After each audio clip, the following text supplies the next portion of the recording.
Thank you for that very energizing anthem, Joy to the World.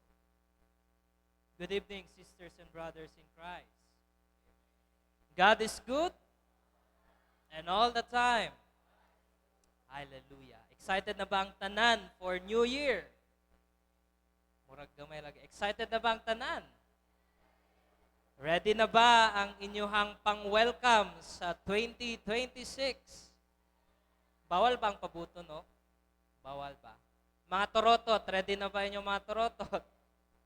Oh, mga motor na to, mga sakyanan, pang sabaon niya. Yes, kay pila ka oras na lang, 20, 26 na. So makaingon na jud ta og bye-bye 2025, hello 2026. Mga karong gabi una, we come before God not just to wait for midnight, but to thank God for bringing us through 2025 and to offer back to God everything this year has been. Yung mga joys niya, mga struggles niya, and even the things we carry quietly sa atong mga kasing-kasing, all lifted in our worship and prayer. Mao nang natay New Year's Eve worship karon.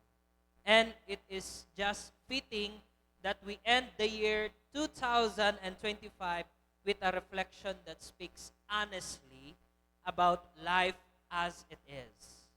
A life about pain, a life about hope, a life about God's faithfulness.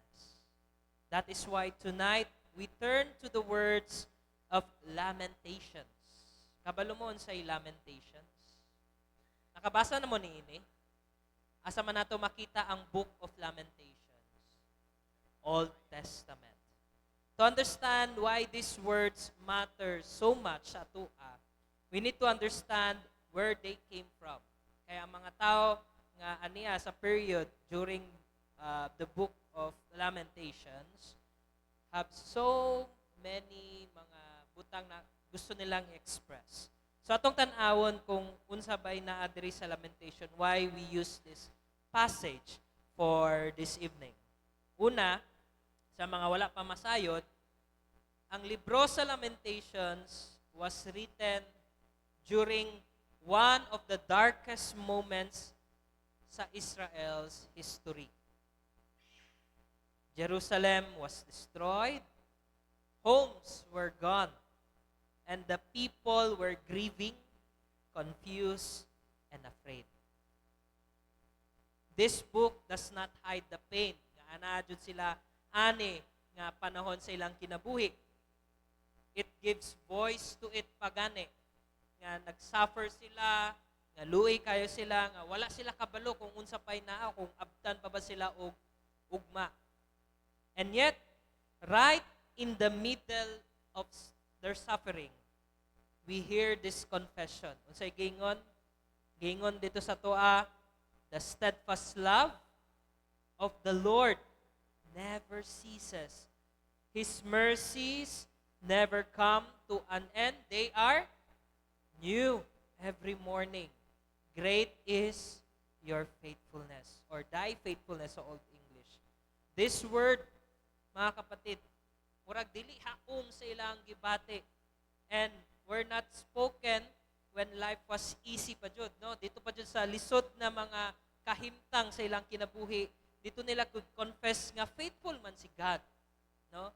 Bisan sa amuang kahimtang karon. They were spoken when life was falling apart, nga ila jud gistand firm ang love sa Ginoo. And when we hear that, it slowly begins to sound familiar sa tua, labi na sa itong mga kinabuhi. Labi na karong tuiga 2025 or 2025. When we look back at this year, unsay man yung may numduman? Blessings, good life, easy life, prosperous life. Many of us know what it means to hold joy. But at the same time, I'm sure nga kita pod miagi og pain this year. 2025 in all forms or aspect of faith. But many of us can relate to lamentation, di ba? Dili tanan happy. Dili tibuok 2025 is an easy year. Yes, indeed, this year brought blessing. Amen? Are you blessed this 2025, mga kapatid? Bless mo? Amen. But at the same time, 2025 also gave us moments of loss, gave us moments of sickness. Sama ni Pastor karon ni end of 2025 nga naay ubo o gamay sipon gamay nga ubo. I pray nga dili na siya mulala. Napoy moments sa atong 2025 nga disappointments. Wala miuyon kanunay sa atong mga gusto. And napoy moments of fatigue, no? Kapoy. Some prayers were answered. Amen.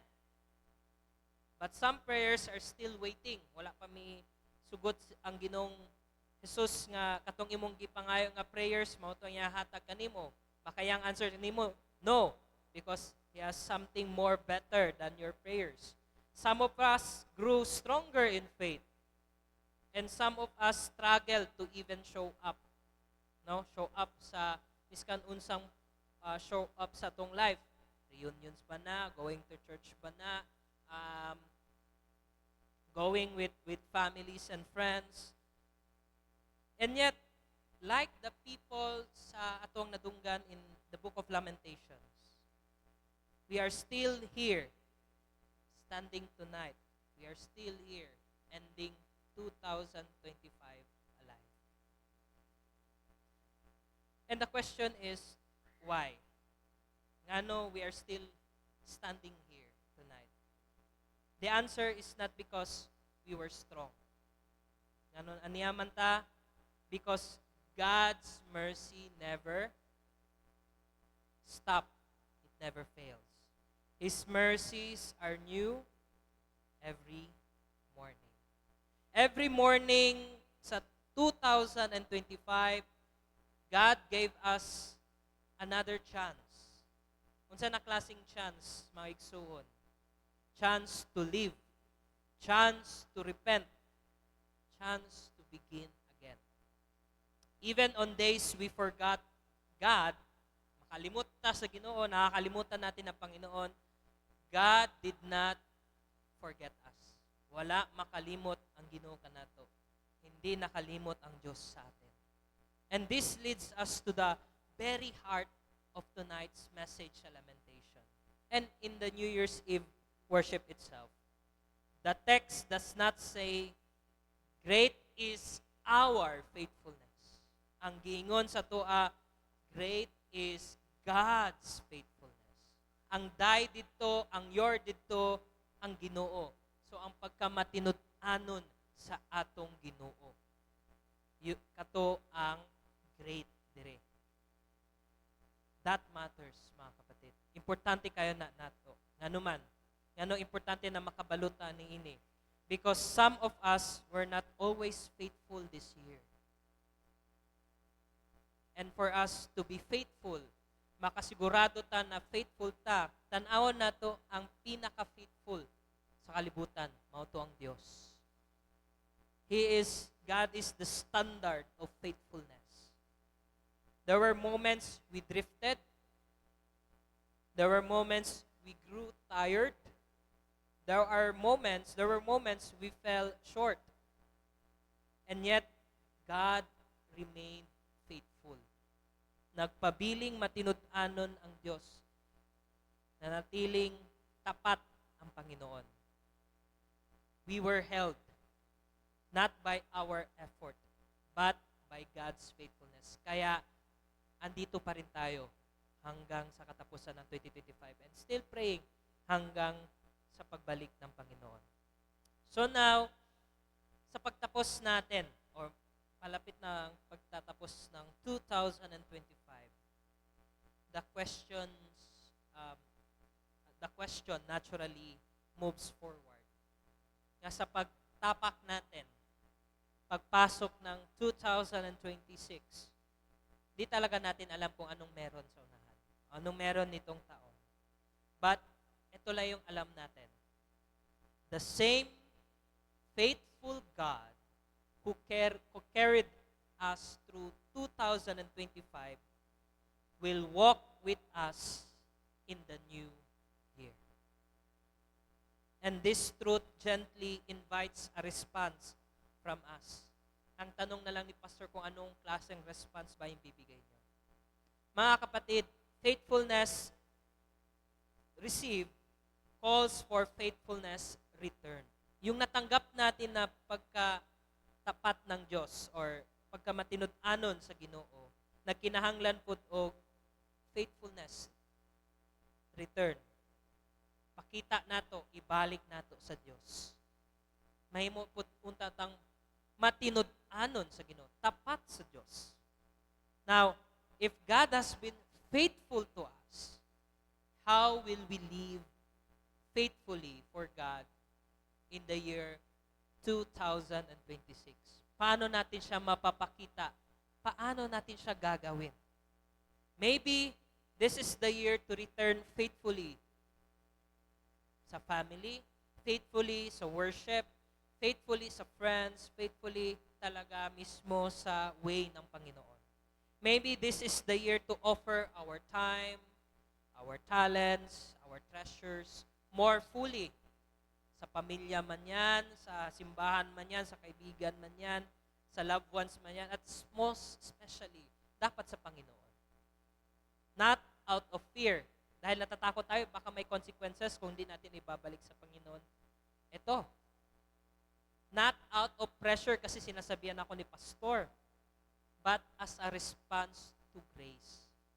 Nagpakita ng awa ang Panginoon. Di ba? Great is God's faithfulness.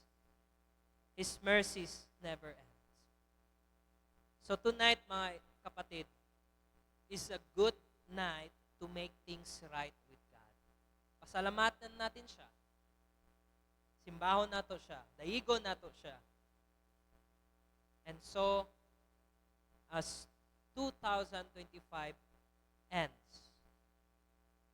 and 2026 begins, we can confess this.